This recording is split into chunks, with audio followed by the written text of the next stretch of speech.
ఈరోజు నీ జీవితంలో నువ్వు ఆశ్చర్య కార్యాలు చూడలేకపోవడానికి ప్రధాన కారణం చెప్పమంటావా? నీకు విశ్వాసం లేదు కాబట్టి, నువ్వు దేవుణ్ణి విశ్వసించటం లేదు కాబట్టి, నువ్వు ఆశ కలిగి దేవుణ్ణి అడగడం లేదు కాబట్టి. మరలా జ్ఞాపకం చేస్తున్నా, కపెర్నహూములో యేసు ఎన్ని అద్భుతాలు చేశాడో, కానీ విశ్వసించరే, నమ్మరే, దేవుణ్ణి నమ్మరే. ఫలితంగా అంటున్నాడు, కపెర్నహూమా, నీలో నేను చేసిన ఆశ్చర్య కార్యాలు సొదొమలో చేసినా కూడా ఈ పాటికి వారు నన్ను నమ్మేసేవారు.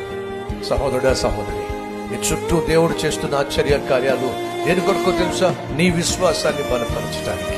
ఈ జీవము కలిగిన వాక్యాన్ని దిన సేవకుడు వాక్యాన్ని అందించడానికి కారణం తెలుసా? నీ విశ్వాసాన్ని బలపరచడానికి. నీ విశ్వాసము బలపరచబడినట్లయితే ఏం జరుగుతుందో తెలుసా?